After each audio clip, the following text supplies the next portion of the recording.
నమస్తే win TV news కి స్వాగతం. నేను లక్ష్మి.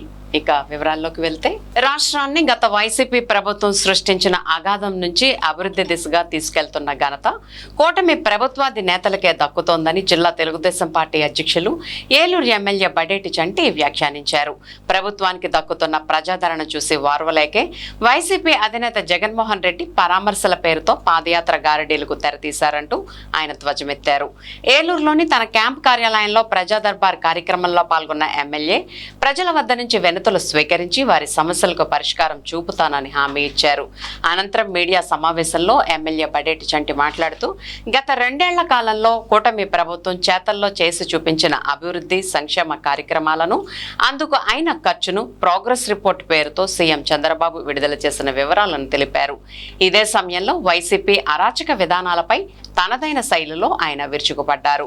కూటమి అధికారంలోకి వచ్చిన 2 ఏళ్ల కాలంలోనే సంక్షేమానికి 1.49 లక్షల కోట్ల రూపాయలు ఖర్చు చేసిందన్నారు. అలాగే అభివృద్ధి కార్యక్రమాల నిమిత్తం 1.34 లక్షల కోట్ల రూపాయల వ్యయాన్ని పెట్టినట్లు ఆయన వెల్లడించారు. ఇక గత ప్రభుత్వ నిర్లక్ష్యంతో నిలిచిపోయిన రుణాల రీషెడ్యూల్తో 8,269 కోట్ల రూపాయలను ఆదా చేసినట్లు ఎమ్మెల్యే తెలిపారు. మరోపక్క ఉద్యోగుల బకాయిల నిమిత్తం 30,849 కోట్ల రూపాయలను విడుదల చేసినట్లు చెప్పారు. ఇక గత ప్రభుత్వ పెండింగ్ లో పెట్టిన బిల్లులు 19,357 కోట్ల రూపాయలను చెల్లించామని ఎమ్మెల్యే తెలిపారు. 2014 నుంచి 19 వరకు జిఎస్డిపి వృద్ధి రేటు 13.5% ఉంటే వైసీపీ ప్రభుత్వ సమయంలో 10.30% ఉందన్నారు. ఈ 2 ఏళ్లలో జిఎస్డిపి పెంచేలా ప్రభుత్వ చర్యలు తీసుకుంటూ వస్తోందని తెలిపారు. ఇదంతా కూటమి ప్రభుత్వాధినేతలు ఎంతో దార్శనికతతో అమలు చేసిన ఆర్థిక క్రమశిక్షణతోనే సాధ్యమైందంటూ ఆయన వ్యాఖ్యానించారు. ప్రజాధనాన్ని ప్రజల కోసమే వినియోగించే బాధ్యతాయుతమైన పాలనకు ఇదే నిదర్శనమని ఆయన కితాబునిచ్చారు. ఇక వివిధ సామాజిక వర్గాల సంక్షేమం కోసం దాదాపుగా 1.49 లక్షల కోట్ల రూపాయలు వెచ్చించామన్నారు. ఒక పక్క సంపూర్ణ సంక్షేమం, ఇంకో పక్క పరిపూర్ణమైన అభివృద్ధి కార్యక్రమాలను ఏకకాలంలో శరవేగంగా పరుగులు పెట్టిస్తున్న కూటమి ప్రభుత్వ ఘనతను చూసి వార్వలేకే వైసీపీ నాయకులు బురద జల్లే కార్యక్రమాలకు శ్రీకారం చుట్టారంటూ ఆయన ధ్వజమెత్తారు. విధ్వంసం చేయాలని చూసేవారిని ఉక్కుపాదంతో అణచివేస్తామంటూ ముఖ్యమంత్రి చంద్రబాబు చేసిన హెచ్చరికను ఈ సందర్భంగా ఎమ్మెల్యే బడేటి చంటి గుర్తు చేశారు. జాతీయ చేనేత దినోత్సవం సందర్భంగా తొలుత చేనేత కార్మికులందరికీ ఆయన శుభాకాంక్షలు తెలిపారు. సమావేశంలో ఏఎంసీ చైర్మన్ మామిళ్లపల్లి పార్థసారథి, ఈడా చైర్మన్ పెద్దబోయిన శివప్రసాద్ తదితరులు పాల్గొన్నారు. చేనేత దినోత్సవం సందర్భంగా చేనేత కార్మికులందరికీ కూడా చేనేత దినోత్సవ శుభాకాంక్షలు. మరి ఏదైతే ఆ రోజున కూటమి ప్రభుత్వం అధికారంలోకి వచ్చిన తర్వాత చేనేత కార్మికులందరికీ కూడా ఎవరైతే అర్హత గలవారు ఉన్నారో వాళ్ళందరికీ కూడా సంవత్సరానికి 25,000 రూపాయలు వేస్తూ ఉన్నారో, మరి ఈ రోజున చేనేత దినోత్సవం సందర్భంగా మరి 25,000 రూపాయలు మరి మన జిల్లా వ్యాప్తంగా 97 మందికి వేయడం జరుగుతుంది. అదేవిధంగా ఏలూరు అర్బన్లో 13 మందికి మరి 3,25,000 రూపాయలు వాళ్ళకి అందించడం జరుగుతుంది.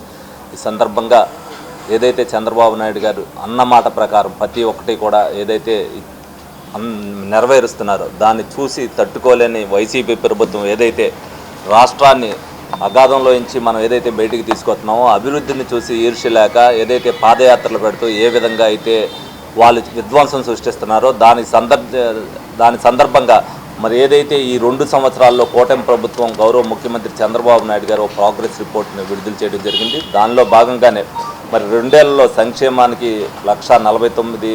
1.49 లక్షల కోట్ల వ్యయాన్ని, అభివృద్ధి కార్యక్రమాలకి 1.34 లక్షల కోట్ల వ్యయాన్ని, అదేవిధంగా రుణాలు షెడ్యూల్ ఏదైతే వాళ్ళంతటా కూడా రుణాలు ఏది కూడా రీషెడ్యూల్ చేయకుండా వదిలేశారో దాన్ని దృష్టిలో పెట్టుకుని ఆ రుణాల రీషెడ్యూల్ కోసం 8,269 కోట్ల రూపాయలని, అదేవిధంగా గతంలో ఉద్యోగులకి బకాయిలు ఇవ్వకోకుండా అన్నీ కూడా పెండింగ్లో పెట్టి కూర్చొని వస్తే వాటికి కూడా ఉద్యోగుల బకాయిల నిమిత్తం 30,849 కోట్లు విడుదల చేయడం జరిగింది.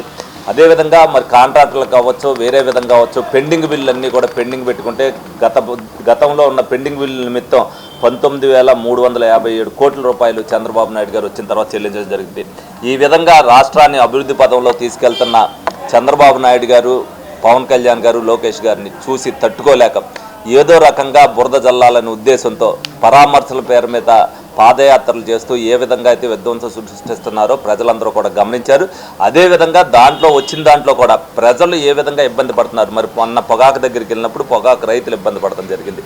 అదేవిధంగా మొన్న ఏదైతే శ్రీకాకుళం వెళ్ళి ఒక అరగంటలో వెళ్ళిపోయే దాన్ని 7.5 గంటల పాటు ట్రాఫిక్ జామ్ చేసి ఏదో ఒక ఘనకార్యం చేసినట్టుగా పలకరింపు కోసం వెళ్ళడం జరిగింది.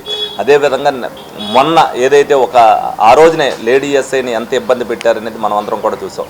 మొన్న పొగాకు రైతుల సందర్భంగా ఒక బడ్డీ కొట్టు మీద వాళ్ళు అందరూ కూడా గంతులేస్తే ఆవిడ అన్నీ కూడా పాడైపోతే కనీసం ఆవిడ పరామర్శకు కూడా వెళ్ళకోకుండా, కనీసం ఆవిడ జరిగిన నష్టాన్ని కూడా చేయకోకుండా ఏ విధంగా అంటే జగన్మోహన్ రెడ్డి గారు బయటికి వస్తేనే కొంతమంది పేద బతుకుల జీవితాలు అల్లకల్లోలు అవుతున్నాయని ప్రజలందరూ కూడా గమనించారు. దీన్ని ప్రజలందరూ కూడా ఏదైతే కూటమి పరిపాలన వచ్చిన తర్వాత ఎంతైతే ప్రశాంతంగా ఉన్నారో మరి ఈ విధ్వంస పాలన నుంచి బయటికి తీసుకొస్తాం వాళ్ళకి ఇష్టం లేక మళ్ళీ మేము వస్తే విధ్వంసం చేస్తారని చెప్తున్నారో ఆ విధ్వంసం చేసే వాళ్ళని ఉక్కుపాదంతో అణిచివేస్తారని చెప్పి నేను ఏదైతే చంద్రబాబు నాయుడు గారు స్టేట్మెంట్ ఇచ్చారో దానికి అనుసంధానంగా ప్రతిదీ కూడా జరుగుద్ది. దాని ప్రజల సహకారం కావాలని సందర్భంగా మీ అందరికీ కూడా తెలియజేయడం జరుగుతుంది.